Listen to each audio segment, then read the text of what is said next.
Michael from CTW here, and now after everything we've talked about to get to this point, we're going to build a test.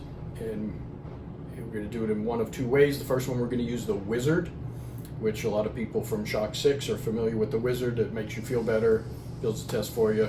That's what we're going to start with. So I'm going to build it on the screen, and we'll talk through each step and going to get you a better understanding of how to use everything to your best advantage. So, the Wizard.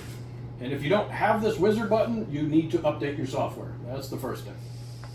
So test Wizard. Now this Wizard is going to walk us through, and hopefully you hear in the back my voice talking about all the things we've talked about in the previous videos. So, no warm-up. Well, we want to do a warm-up. We really do. We're either going to do a timed warm-up or a temperature warm-up.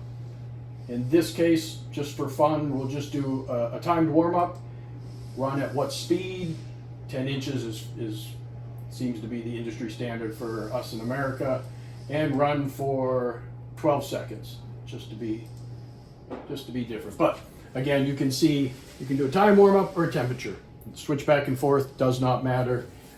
You may, two corners of your damper, your car might not be able to get too hot, so you're going to run a time warm-up. You maybe build a separate test for the big rebound shock or just your normal stuff. So we're going to run a timed warm-up, and we're going to hit next, and then we're going to do that rod force, or we're going to do a multi-point rod force, or no rod force at all. And one of the ones that we can introduce here, we talked about this on one of our posts briefly. We added this in. This is an old this static rod force. This is an old holdover from the Roehrig days where we all started. When you have a no bleed damper, just the dyno moving to mid-stroke to do the normal rod force causes so much pressure buildup that it takes too long for it to stabilize. So the static rod force, if you choose it, will measure the rod force at bottom dead center before it runs. That is an old carryover from Shock6. Some people have had to go to that. We have a few customers that asked us to put this in. They just have no bleed, just moving to mid-stroke, so they can't get a consistent rod force that way. So by doing a static rod force, they can put the damper in the dyno. They can wait for the load cell to be happy. They start their test, and it does it at the bottom, and that way they're far more consistent. So, but for us, we're going to choose a standard rod force. I always go to 2 seconds as my default. It really comes down to how much bleed you have. If there's any amount of bleed, 2 second settle time is going to be just fine. Maybe 3 seconds for a very high bleed damper. Maybe you can do 1 second if you need to save the time. But it's basically, you want the damper, when it gets to mid-stroke and stops, you want it to settle and be consistent. So we'll just do 2 seconds. Standard rod force. Go to next. Seal drag, no seal drag. We'll talk about those later, but for now, we won't do a seal drag. Gonna do next. Do you want to do a PVP? This is a preference. And I did a long 20-minute video on just what a PVP was. And we can talk about this later, but for right now, we're going to say no. We're just going to run 4 speeds, but we'll get into PVPs later, or you can go look up one of the older videos where I go deep down into what a PVP is, and you can decide on that. But I'm going to say no. We're going to do next. We get this little speed table. How many speeds do you want to do? If we do 1, 2, 3, we got 4 speeds. And back to my, let's do 1, let's do 3, let's do 5, and let's do 10 inches per second. Nice and easy. 4 speeds. Accelerating 1, 3, 5, 10. Next, where do you want to keep it? That goes back to the very first thing we tried to talk about, is being consistent, having file names, having an idea of both the data file and the test. So this is a test. This is what the dyno is going to run. What comes out of the test is the data file. So I'm going to name this test demo for you guys, and I'm going to name it the speeds 1, 3, 5, 10, and it has a rod force. If I could spell rod force. So I know what that test is. I told it where to save it. I do finish, and it builds the test for you. Nice and simple. You got your time warm up, and you can also, once it's built, you can go back and change it, or if you see things that you want to change or add, you can do that, but the test wizard may help you build a test real quick, and then you change it from there. Rod force, run test speed, 1, 3, 5, 10. Stop recording, go back to the bottom, all done, and you're ready to go. I'm going to run this test, and I'll try to talk a little bit, but I'm going to put it on live screen so you can see the data actually come up. And I probably won't talk a lot because it's a little loud in our little sound studio, but the damper was in. Execute test.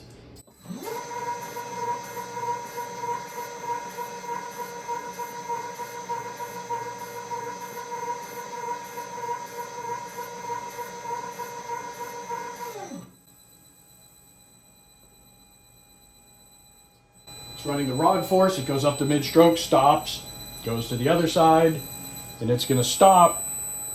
It's got its rod force number, and now it goes into the first speed, and you see it will go along here and tell you exactly where it is in the test.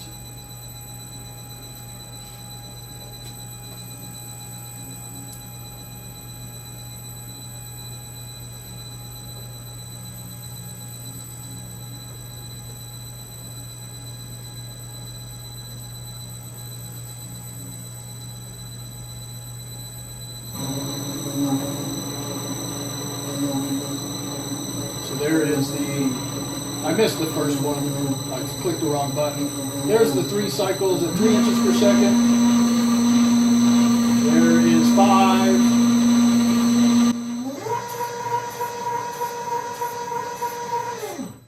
And the last 10 inches. All right, and here we go back into save your data and think about where you're saving it. Think about how to save it, so that, again, you can find it when you need it. So this would be called CTW videos.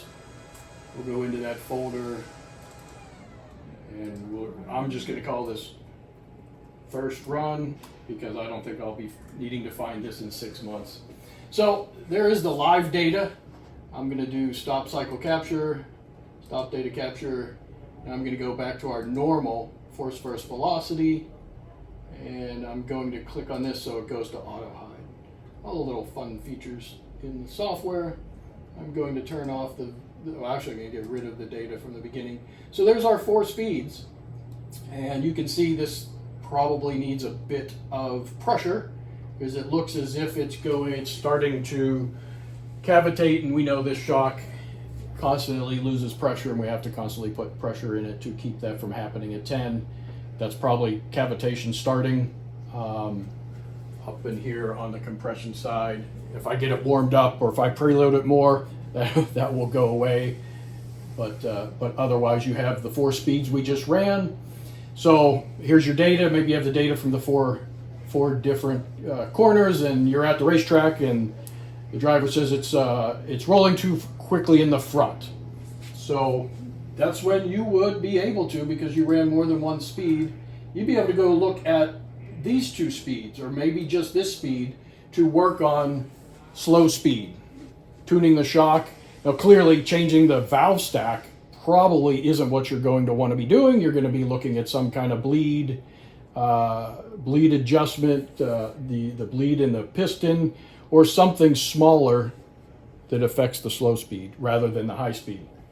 But this allows you to pick and choose, once you get to the racetrack, what it is you're going to do. If he's talking about a bump coming up off the turn or getting into the turn, you're going to be probably looking at the higher speed data, the 10 inch per second run, because you might want to be changing the valve stack or the piston design, the way it's getting to that peak value. So by collecting more than 1 speed, you already have that. You don't have to run the damper again. You don't have to guess, but this is a great way to start. If you're running a motorcycle or a 4x4 or things where you're going faster, the same thing applies. You run it, you know, that there you're going to run the largest stroke you have on your dyno, and you're going to go as fast as you can, hoping to capture the high speed components compared to the low speed, but you're still going to run more than one speed because the damper reacts differently when accelerating to 1 inch per second compared to how it reacts accelerating to 10 or 20 or a meter per second, or if you have an electric linear actuator, how it accelerates to 4 meters or 6 meters or 8. So this is way you want to think about your test. This is what you want to consider when you start to think about what in the world am I going to build? What speeds am I going to run? How do I use this dyno to get more information? This is a great start in the way you need to start thinking. There you go. Thank you for watching. If you have any questions or comments, contact us using the information in the video description.